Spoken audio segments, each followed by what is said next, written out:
Jack Bateson. Thanks very much for your time, Jack. Thanks for letting me come down. Thanks for coming, yeah. No problem. How's training gone today? It's gone well. I'm in my last week of hard jump, and as you know, it's less than 2 weeks to go. I've got a last bit of sparring this week. Like, my body's feeling it and stuff, but I'm sharp, I'm ready, and I'll be ready to go on fight night, yeah.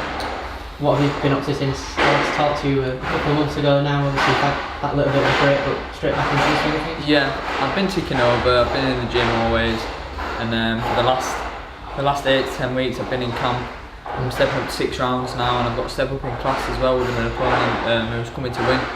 So I'm on it, I'll be more than ready. Yeah, I'm ready to start stepping up now and levelling up. You mentioned that 6 round step up. Was that always in the plan, obviously, after a year of being professional?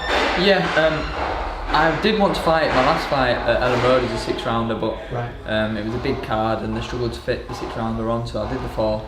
Happy to just get on a big card like that, and yeah, it's time to start stepping up now. I'll do a few 6 hopefully, and all being well, I'll be up and on my way, and up on the 8, 10s, and eventually 12s. Yeah. Has that changed your training at all doing the 6 rounds this time, or is it sort of more of the same things? It's more of the same, but it's obviously I've got to be fitter, I've got to get used to sparring longer rounds, so I've done an 8 rounder this morning with Zaid, and yeah, I'm doing more rounds and getting sharper and sharper, and obviously it's a lot easier to make weight when you're doing more rounds and stuff like that, so yeah, it's good. You mentioned your opponent step up as well, Scott McCormack, obviously. Yeah. It's twice fought for the Scottish area title, never been stopped. Yeah. Good record on paper. Yeah, he has. He's only been beat by good fighters. He's fought in 2 10 rounders, a couple of 8 rounders.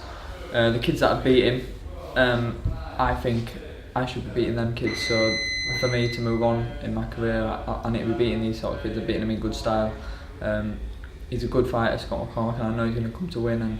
And I look to make a statement. Yeah.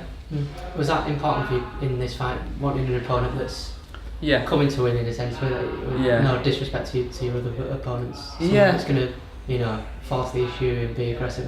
Of course, yeah. I mean, a lot of the fighters that I've fought previously have been quite defensive, and as you know, it can be hard to, engage with someone who's very defensive. And when someone's coming to attack or leaving themselves open, it makes them easier to be hit. And I think that will show on the next fight night, and I feel like the better the opponent put in front of me, the better I'll fight. So yeah, I'm up for this one. So yeah.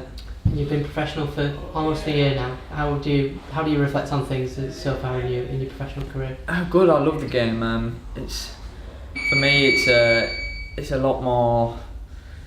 It's a lot more entertaining for myself and everybody else than the amateurs. I mean, I'm fighting at home in Leeds, which I'm lucky enough to do, and get all my fighters, all my fans, should I say, to come support me fight. I'm with my gym, and all my training partners and stuff. They're all fighting on the same card, so it's good. I think Leeds at the minute is booming with boxing, and we're on our way up. And I think it won't be long before Leeds have got some champions, British, European. Obviously we've got our first world, so let's tick some more boxes. Yeah, definitely. How has it affected things? What's the sort of differences between training in the amateurs and training as a professional?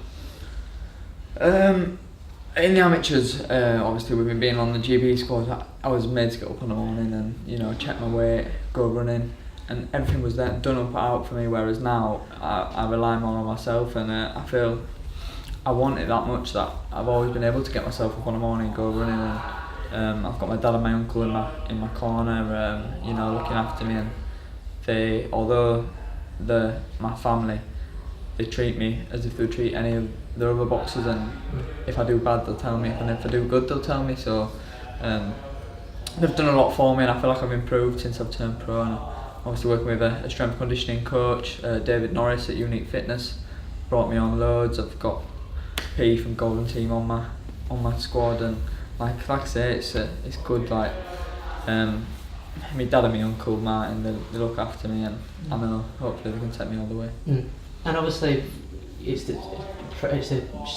style change as well as the changing the amount of things that you're doing. How have you coped with that? Good. I mean, I'm still getting. I'm still learning. I'm still learning all the time, and obviously I'm doing more rounds now. I used to do like 3 rounds or 5 rounds in the WSB. and you have got to change your pace a little bit or learn to reserve your energy.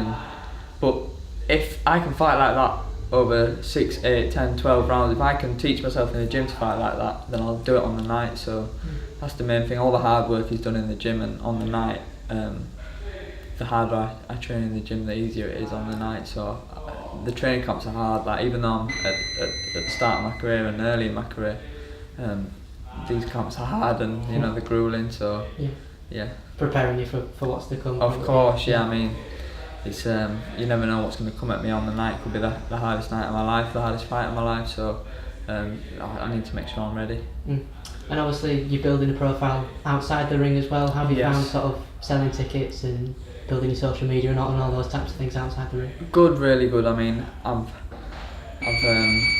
been lucky to have such good people around me with my sponsors and stuff. I've got my main sponsor, Heselden Properties, and then I've got like Victoria Gate Casino, Darren Lung.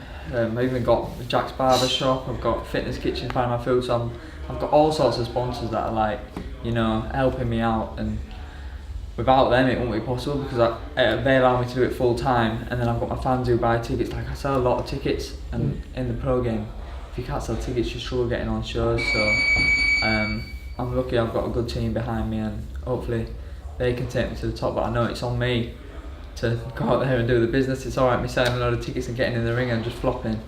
So I need to make sure that I'm ready and that they're going to pay to come watch me and do the business. Where do you put that popularity down to without wanting to blow your own trumpet too much and that type of thing? Is it a social thing, or?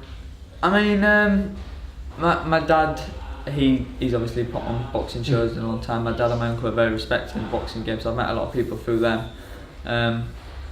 But yeah, I don't know, I like to think I'm a nice enough lad, and I've got some good friends from school, from growing up, and yeah, I just appreciate the support massively, and all my fans and, you know, friends do know that I do. So I think they come, they have a good night, and I think that's why they come again. Yeah. How are ticket sales going for the show on the 7th? Is still some available? Yeah, there's still some available. There's £40, £75 and onwards, but the tickets are going really well. It'll be a sellout for sure. Right. And I think the fans are in for a really good night. I think there's 11 fights on the card up to date, and some top fights as well with some top prospects. How can people get tickets for the show? Get in touch with me through either social media, at Jack Bateson 94, through Instagram, Facebook, Twitter. If not, get in touch through phone 0798 371 2532. And yeah, look forward to a good night this time next Friday. We'll be at work, so yeah, see you there. Jack, thanks for letting me come down to your gym, much appreciated. Thanks again. Speak to you on the night. Brilliant, thanks again, Jacob, see you soon.